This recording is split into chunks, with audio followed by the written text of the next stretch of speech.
Et on aura la possibilité pour le débat et pour la discussion, pour les questions, d'à peu près une demi-heure.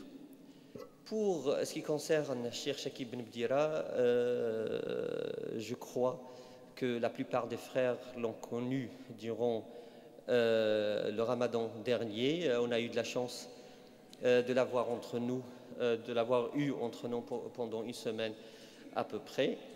Il nous a parlé du dogme, de l'aqida, de la doctrine et de la méthodologie. Cette fois-ci, je l'ai contacté pour le thème de notre congrès, ce qui est la religiosité, les repères pour une religiosité saine, et aussi pour une formation, un cycle accéléré, pour une formation pour les frères qui souhaitent assister à la formation. Alors, il a bien répondu à notre demande, mais vraiment très favorable. D'abord, il nous a, je crois que je l'ai contacté il y a à peu près 6 semaines, il a carrément écrit un livre spécial pour le congrès, La voie ibrahimienne pour une religiosité saine et salutaire. Le livre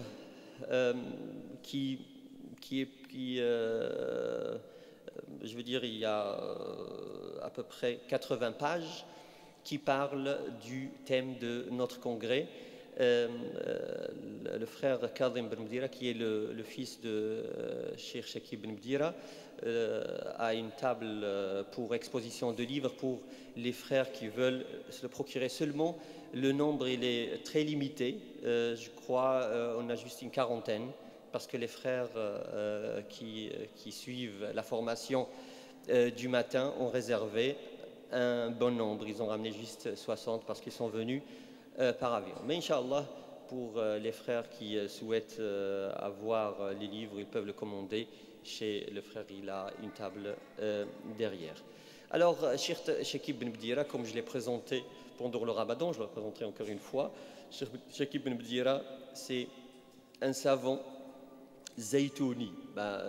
Zaytouna, vous savez, c'est une des universités, peut-être l'université, la première université du monde. On dit Al-Qarawin et Zaytouna, c'est deux jumelles d'universités au monde.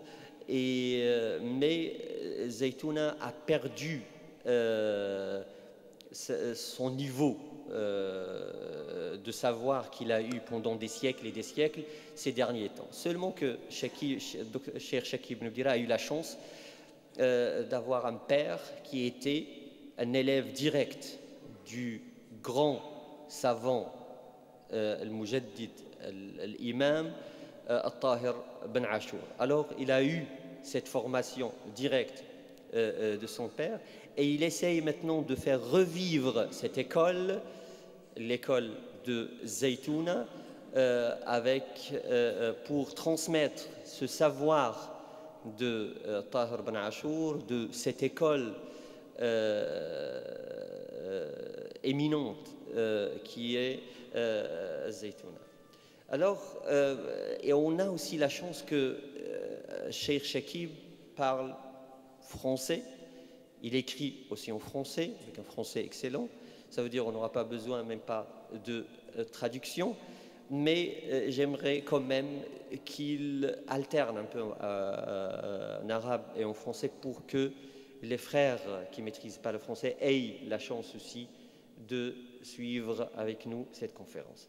Alors le titre de la conférence choisie, c'était « Quelle méthodologie pour quelle religiosité ?» إذا أردت أن أترجم هذا العنوان حرفيا سأقول أي منهجية لأي تدين، مع أني وضعت عنوان مكتوب يعني المناهج التربوية، أسأل دور المناهج التربوية في التدين، أظن في تكوين التدين إلى غير ذلك، لكن الشيخ يرى أنه عنوان آخر ومحاضرة أخرى، لكن أطلب منه أن يتحدث في عنوانه الذي اختاره وله ألا وهو أي تدين، أي منهجية لأي تدين. فليتفضل مشكورا. بارك الله فيك. شكرا جزيلا. أعوذ بالله من الشيطان الرجيم. بسم الله الرحمن الرحيم وبه نستعين.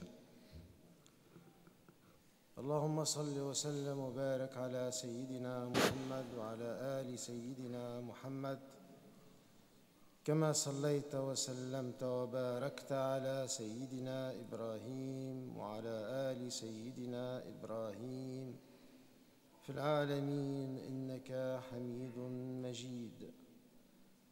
اللهم اجعلنا ممن يستمعون القول فيتبعون أحسنه. Chers frères, chères sœurs, mes chers enfants, j'ai encore le plaisir d'être parmi vous et je vais essayer, et j'ai l'espoir, Inch'Allah, par l'aide de Dieu, que notre rencontre-ci soit bénéfique pour le plus grand nombre possible. Le thème de mon intervention peut être présenté sous le titre que vous connaissez déjà, c'est-à-dire essayer de savoir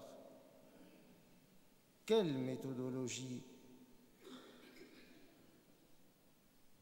peut être adoptée pour avoir le meilleur type et niveau de religiosité, mais aussi en contemplant le fond du sujet, on peut arriver aussi au titre choisi en arabe quand même. Non pas pour faire plaisir à mon ami, mais parce que effectivement, l'aboutissement de notre propos d'aujourd'hui, l'aboutissement normal et naturel, c'est la théorie de l'éducation qui est prioritaire dans notre conception de la religion et de la religiosité. Elle est prioritaire, l'éducation est prioritaire sur l'enseignement. Donc, à mon ami Mustapha et aux autres amis, je dis, ne vous inquiétez pas, votre titre est quand même exact. Donc, quelle est la meilleure méthode qui peut nous amener à avoir, et je dis, le meilleur type de religiosité et son meilleur degré ou niveau, parce qu'il s'agit bien de plusieurs types de religiosité et chaque type a plusieurs niveaux. Donc, c'est une question, comme vous le voyez, très complexe et personne ne peut prétendre présenter une réponse complète en quelques minutes, 1 heure ou 1 heure et demie, ou même en une série limitée de conférences. Donc on va essayer de dire l'essentiel de l'essentiel, comme on dit, la quintessence, et nous implorons Dieu que dans d'autres occasions, ou bien par écrit, ou bien par la voie électronique, ou par quelque voie que ce soit, on aura l'occasion de poursuivre notre échange. Donc il s'agira plutôt de dire l'essentiel. D'abord, pourquoi on parle de religiosité et non pas de religion? Le thème principal de ce congrès, c'est bien repère pour une religiosité saine. Pourquoi religiosité et non pas religion? La réponse, je crois et j'espère que mes autres confrères, les intervenants, auront l'occasion de développer d'autres aspects de cette réponse. Mais la réponse peut être, c'est une simple suggestion, la réponse peut être ainsi. On peut la présenter ainsi. Si on a un problème dans notre culture, dans le cadre de notre religion musulmane, les autres en ont aussi. Donc toutes les religions qu'on connaît souffrent du même mal. On peut résumer le mal général par plusieurs titres. Par exemple, l'intégrisme, il existe partout. Le fanatisme, il existe partout. L'exclusivisme ou l'excluvisme, il existe partout. Donc, ce sont des maladies de religiosité. Aussi, l'instrumentalisation par les politiques, elle existe partout.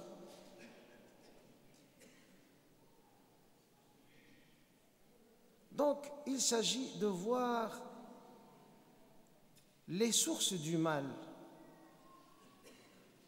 et essayer de remédier le mal à sa source. Puisqu'il s'agit de plusieurs maux et non pas d'un seul mal, choisissons le plus destructif, le plus nocif et le plus dangereux, pour n'en citer que celui qui préoccupe actuellement tout le monde, c'est-à-dire ce qu'on appelle le fanatisme extrémiste. Peut-être maintenant l'extrémisme est arrivé à un stade inouï. Jamais on a eu un stade pareil d'extrémisme.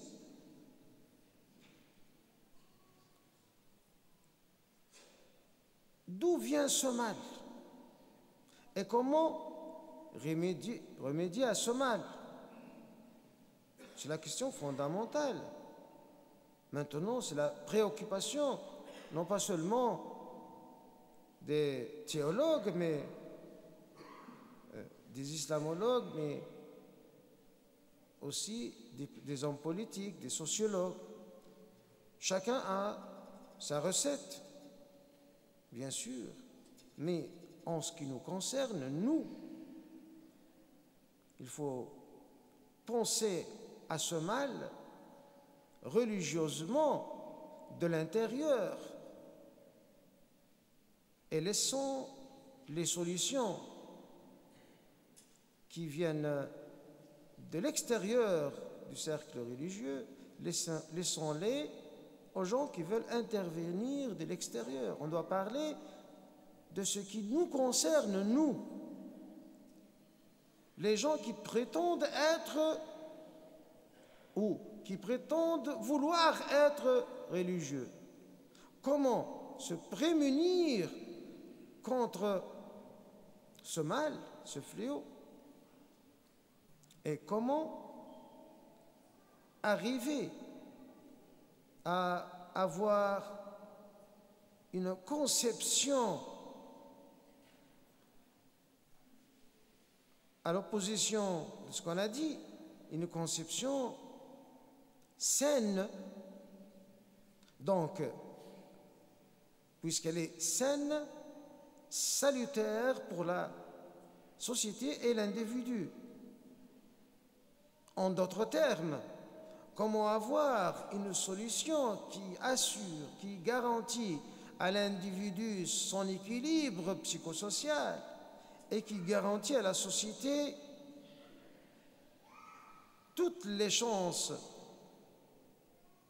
de la paix et du progrès, et non pas de la discorde et de la terreur. C'est ça le grand défi. Pour cela, il faut regarder la source du mal, comme tout. Donc,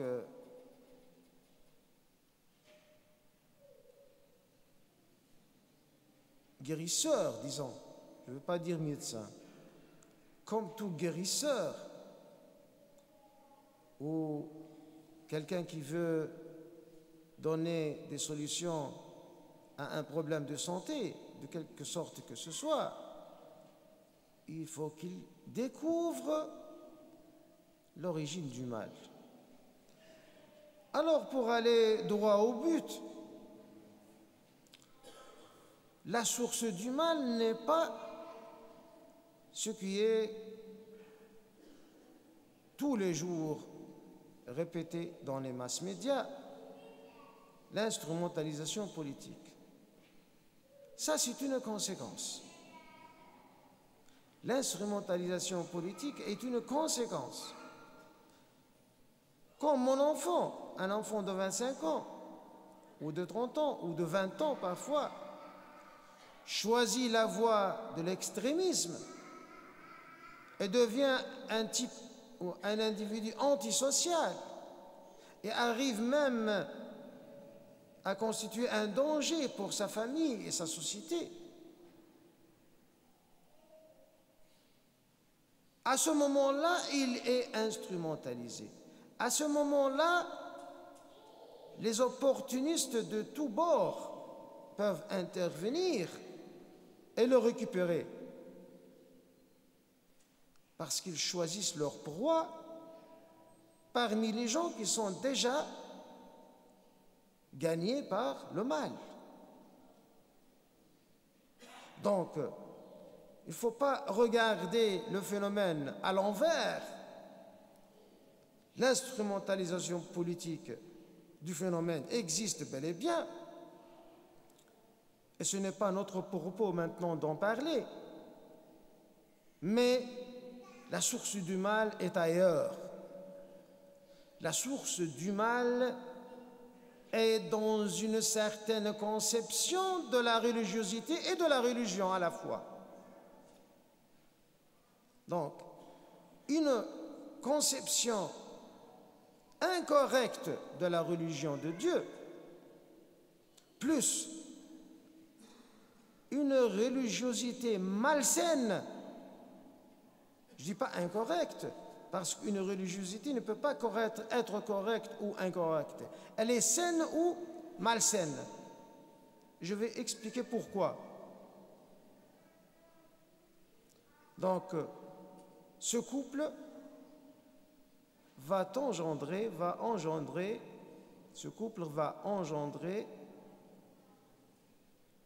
une propension, un penchant, une tendance à l'aliénation, à toute tentation destructive. Et à ce moment-là, interviennent les opportunistes politiques pour donc l'exploiter. D'abord, la conception incorrecte de la religion. La conception incorrecte de la religion, c'est une conception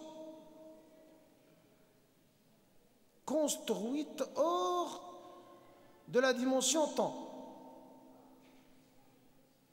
Hors de la dimension temps. Certains lisent l'histoire d'une façon d'ailleurs très sélective. Ils lisent l'histoire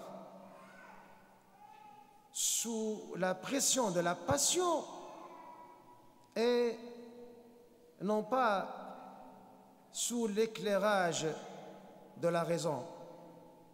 Quand ils lisent ainsi l'histoire, ils se font construire une image hors du contexte sociopolitique de son temps.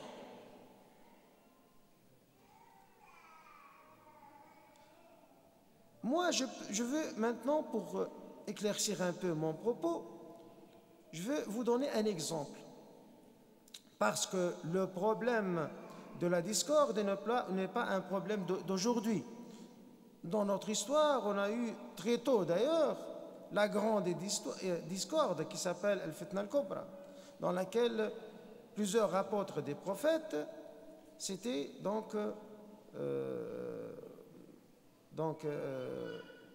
querellés jusqu'à faire la guerre. Donc, quelqu'un est venu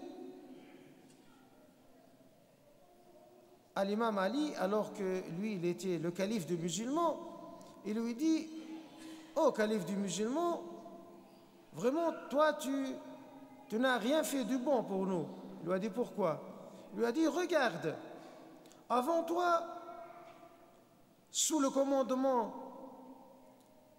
d'Abou Bakr, le premier calife, et le commandement d'Omar, le second calife, alors nous vivions en paix, il n'y a nulle discorde, et tout le monde obéissait à leur calife. Alors regarde maintenant comment la sédition fait rage. Et la discorde a mis la société à feu et à sang. Sa réponse est très instructive. Comment il a répondu, le calife du musulman, le quatrième calife du musulman? Il lui a répondu: écoute, Abou Bakr et Omar commandaient des gens comme moi, alors que moi, je commande des gens comme toi.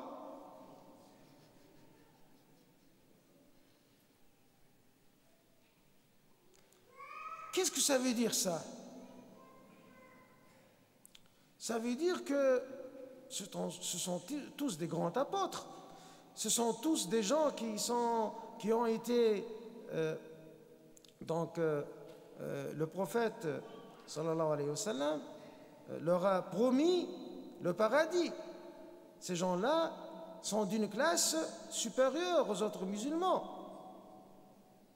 Qu'est-ce qui s'est passé? Il s'est passé qu'il y a deux générations de musulmans. Une génération qui a connu le prophète, qui a été éduquée partiellement par le prophète. Donc c'est cette génération qui a été commandée par le premier et le deuxième calife. Ensuite, une deuxième génération qui n'a pas connu le prophète, ou très peu, et n'a pas été par conséquent éduquée par le prophète, et elle a refusé le commandement saint du quatrième calife, parce que personne ne doute que son commandement était vraiment un commandement saint, aussi saint que celui du premier et du deuxième. Mais ce qui a changé, ce sont les gouvernés, c'est le peuple. Alors, les gens qui viennent maintenant, aujourd'hui, lever les armes contre des pouvoirs politiques parce qu'ils ne pratiquent pas un degré de religiosité comparable à celui des califes initiés. Alors ces gens-là, qu'est-ce qu'ils ont fait au fait? Ils ont lu l'histoire superficiellement. Bien sûr, quelqu'un qui lit l'histoire superficiellement, il lit seulement que Abu Bakr a fait telle chose, Omar a fait telle chose. Donc, le commandeur, maintenant, le premier responsable maintenant, doit être comme ces gens-là. Et pour cela, il faut revivifier le califat. Mais si sa lecture de l'histoire a été analytique, a été scientifique, il aurait pu découvrir que déjà, au bout de 30 ans, ce type de gouvernement ne répondait plus aux exigences d'une population mal éduquée. Parce qu'il ne faut pas oublier que le saint prophète avait dit: vous seriez gouvernés par des gouvernants qui ne valent pas mieux que vous. Kayfama takunu yuwalla alaykum. Alors, du moment que nous n'avons jamais arrêté la supercherie, nous n'avons jamais arrêté le mensonge, nous n'avons jamais arrêté l'avidité entre nous, a-t-on droit à espérer à un gouverneur comme Abu Bakr et Omar? Même si le gouverneur est Abu Bakr ou Omar ou Ali, il ne peut rien faire avec une population mal éduquée, avec une religiosité malsaine. Donc regardez comment une conception atemporelle qui exclut le facteur temps de la religion, c'est une conception donc incorrecte, peut induire en erreur un bon musulman, un jeune qui veut être un musulman exemplaire et qui rêve d'une société d'équité. Il peut être donc induit en erreur par une mauvaise lecture.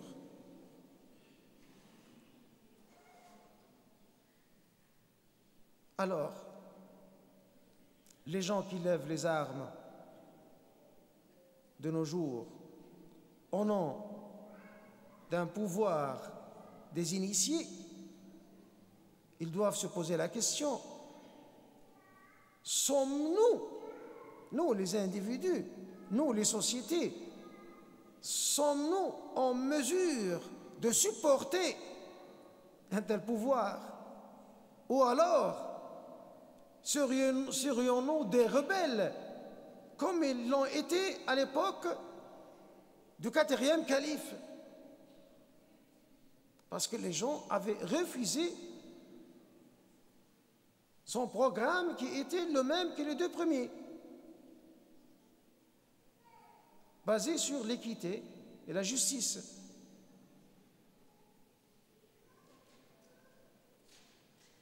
C'est là la grande question. Partons d'ici, de ce constat, nous pouvons mieux voir les choses. Il s'agit donc de corriger notre angle de vision de notre patrimoine. Donc, il s'agit de savoir lire notre patrimoine, savoir interpeller les textes. D'où se pose le problème de la méthodologie. C'est quoi la méthodologie? La méthodologie, c'est la science de la méthode. Donc, il s'agit de découvrir la meilleure méthode pour chaque champ d'études pour chaque champ de recherche. Pour le champ historique, donc il s'agit de regarder l'histoire de l'islam sous un angle analytique, comparatif. Et il ne s'agit pas de contempler d'une manière très superficielle les exploits des générations passées. Parce qu'un exploit, c'est un résultat. Il faut analyser les mécanismes qui avaient amené à ce résultat. Les exploits des premières générations de musulmans étaient le résultat d'une chaîne de mécanismes. Ce sont des mécanismes émanant, provenant d'une religiosité saine. Qu'est-ce que ça veut dire une religiosité saine? On ne fait que répéter le mot, une religiosité saine, mais comment être sain? Comment une religiosité peut être saine quand elle ne peut pas produire un effet néfaste? Donc, nous avons une obligation, comme on dit, une obligation de résultat. Comment on teste une religiosité? C'est par le résultat. Quel résultat peut-elle produire? Si elle est productive d'un équilibre psychosocial, les individus sont heureux, ils ne sont plus stressés, ils ne sont plus malheureux. La société est équilibrée. Il n'y a pas de grand clivage entre des classes sociales, des clivages qui seraient provocateurs et par la suite destructeurs pour toute la structure sociale. Donc, se basant sur de tels constats, nous pouvons évaluer chaque programme selon les résultats qu'il peut produire. La religiosité que nous voulons, c'est une religiosité, comme je l'ai dit, qui agit bénéfiquement sur deux plans, sur un plan individuel et un plan social. Et pour arriver là, il faut arrêter de lire superficiellement des textes de la tradition prophétique hors de leur contexte. Notre malheur, le malheur de notre jeunesse, c'est qu'ils sont animés par une tendance à appliquer les récits de la tradition prophétique, la sunna, comme si c'était des recettes toutes faites, alors que c'est le rôle d'un jurisconsulte de travailler ces textes-là et d'aller au-delà des apparences pour découvrir les significations réelles de chaque propos de saint prophète. Ce n'est pas le travail de quiconque d'entre nous, c'est le travail d'un jurisconsulte. Parce que celui qui récolte les citations prophétiques, ce qu'on appelle les muhaddith, le spécialiste des hadiths, il joue le rôle de pharmacien. Alors que le jurisconsulte, le faqih, il joue le rôle de médecin. On peut être un bon pharmacien, on ramasse les principes actifs des plantes, Et donc on fabrique des médicaments, mais il faut un bon médecin pour faire le diagnostic de chaque mal et prescrire chaque produit pour le mal qu'il peut guérir. Mais l'amalgame qui existe dans la conception, au sein de la conception incorrecte de la religion, l'amalgame qui existe entre les deux rôles a fait que nous écoutons tous les jours des fatwas, non pas bizarres, mais destructives. Et je répète le mot destructives, qui ne peuvent construire rien. Même pour ceux qui utilisent ces fatwas, ça ne peut être que destructif. Et il n'y a que le néant derrière ce type de conception de la religion, la conception superficielle et textualiste. L'alternative, c'est quoi? L'alternative, c'est de regarder les objectifs. Là, je vais un peu vanter, quand même, à juste titre d'ailleurs, la seule école toujours fidèle à cette alternative. C'est l'école malékite qui a été, dès sa première fondation, à la moitié du second siècle de l'Hégire, a été une alternative aux tentations textualistes qui étaient hors de la Médine. Parce que l'école malékite, ce n'est que le résultat, l'héritier d'un processus d'évolution de la jurisprudence médinoise.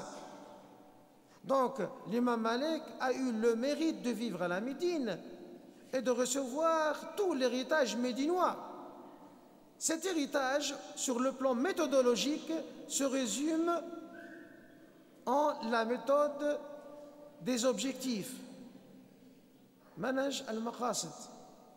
Donc, il s'agit de voir les objectifs de la religion. Il s'agit de bien détecter les objectifs de la religion. À la lumière de ces objectifs, on va au texte et on interpelle les textes, et pas le contraire. Et je vais vous donner un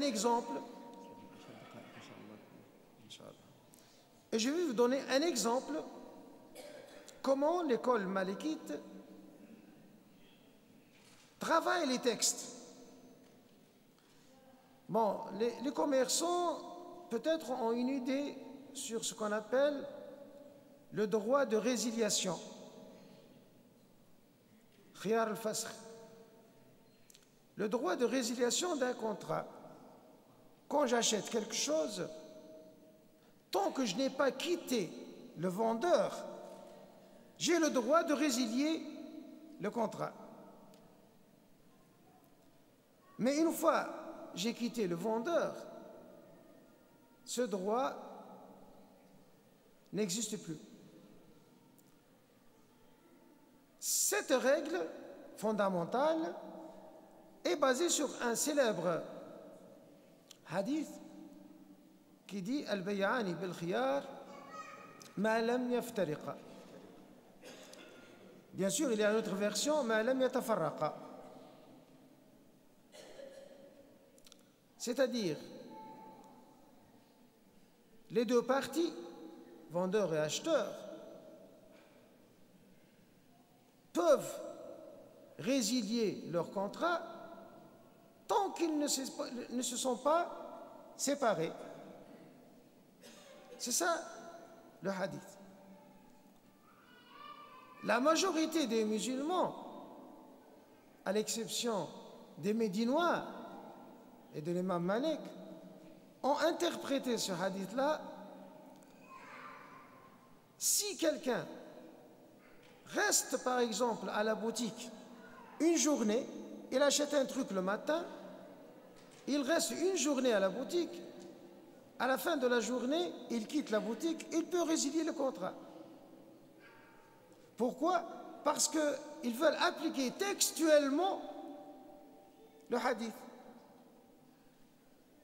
Il a dit, tant qu'ils ne se sont pas séparés, mais lui, il est resté dans la boutique, par exemple, toute la journée. Alors là, l'imam Malik, il a dit, non, il ne faut pas comprendre le hadith comme ça.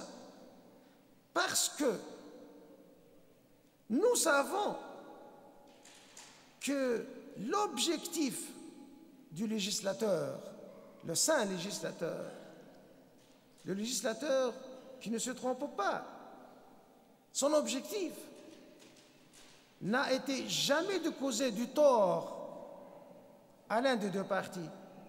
Alors que moi, si j'achète un truc, je le confisque pendant une journée. Au cours de cette journée, le vendeur aurait pu le vendre à une autre personne. Donc, si à la fin de la journée, je lui dis non, je n'en veux plus, je vais causer un tort au vendeur, un préjudice. Par la règle du non-préjudice, la dharar ou la dhirar, on dit que non. Ce hadith ne peut être expliqué que de la façon suivante. Tant qu'ils ne sont pas séparés au niveau de la transaction, il ne s'agit pas de la séparation physique. C'est-à-dire, il s'agit de la finition de la transaction. C'est ça ce que le prophète voulait dire, tel qu'il a été interprété par l'imam Malik et les Médinois, bien sûr, avec lui. Regardez comment la méthode objective ou objectale, si on peut dire, le manhaj al-maqasidi, peut résoudre un problème qui peut s'avérer un problème sérieux au niveau des transactions, alors que la méthode textualiste ne peut rien faire là-dessus. Alors, ce n'était qu'un exemple. On peut parler pendant des jours et des mois pour montrer que cette école-là a été vraiment bien dotée. Ce n'était pas par hasard, mais parce qu'elle est l'école médinoise, parce qu'elle a reçu la science du prophète, sallallahu alayhi wa sallam, sans donc transmetteur, sans chaîne de transmetteurs et donc sans intermédiaire de génération à l'autre. Donc la transmission a été faite sans intermédiaire. Et finalement, c'est l'école médinoise malikite qui est la plus apte à donner des solutions aux musulmans d'aujourd'hui qui veulent avoir une conception correcte de la religion. Ainsi, on peut lire le célèbre hadith « Quiconque quitte sa religion, tuez-le ». Et ça fait peur, ça, parce qu'on le lit textuellement. Mais si on lit ce même hadith sous un angle malikite, médinois, on peut comprendre autre chose. Et ça ne devient plus une source de discorde et d'effusion de sang. Et donc, je me contente de ces quelques points à propos de la conception correcte de la religion. Reste à définir qu'est-ce que ça veut dire une religiosité saine, le second volet. J'ai résumé ça en deux propositions. Un individu psychosocialement équilibré et une société aussi équilibrée.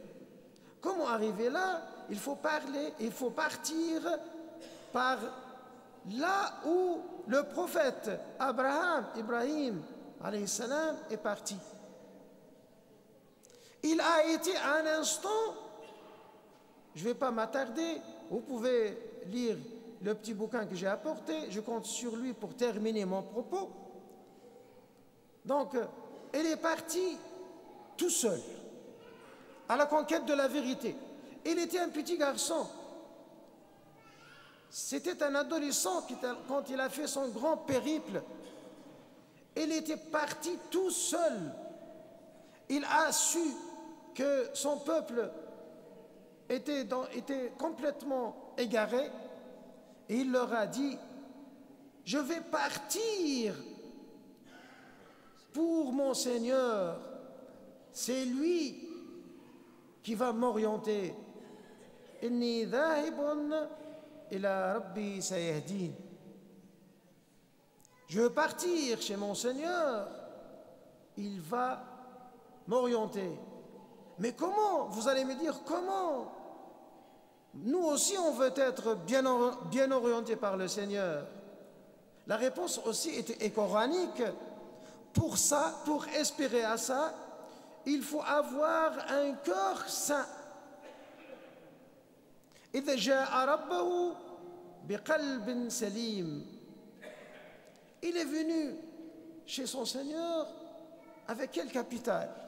Avec un cœur saint, sincère.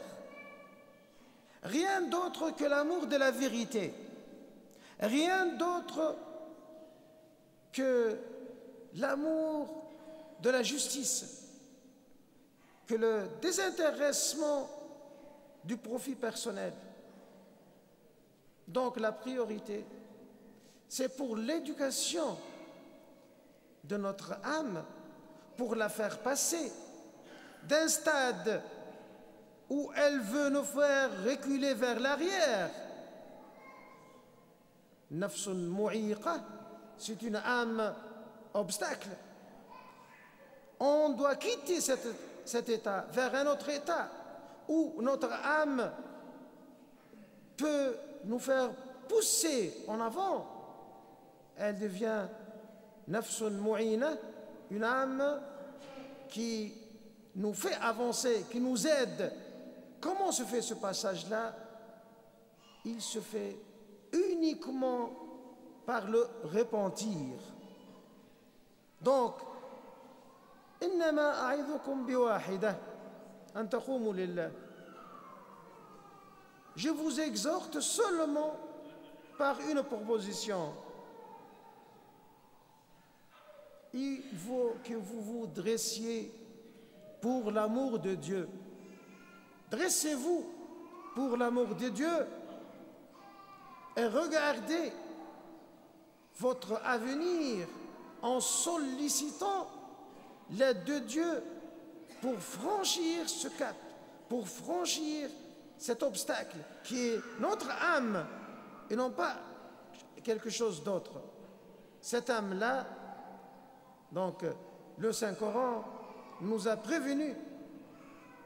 Alors, heureux sont qui ont réussi à purifier leur âme et malheureux sont ceux qui ne l'ont pas réussi.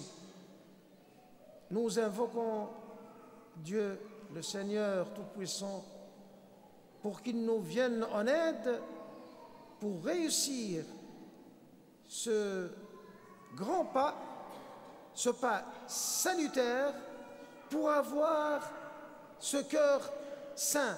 Parce que sans le cœur saint, on ne peut pas avoir l'aide du Seigneur. Et sans l'aide du Seigneur, on ne peut pas avancer pour avoir une religion complètement saine et par la suite salutaire. Parce que notre équilibre psychosocial, c'est notre salut individuel. Et notre équilibre social, c'est notre salut social. Et merci. أقول قولي هذا وأستغفر الله لي ولكم فاستغفروه إنه هو الغفور الرحيم وصلى الله على سيدنا محمد وآله وصحبه أجمعين وآخر دعوانا أن الحمد لله رب العالمين. جزاك الله خيرا الشيخ شكيب بن بديرة.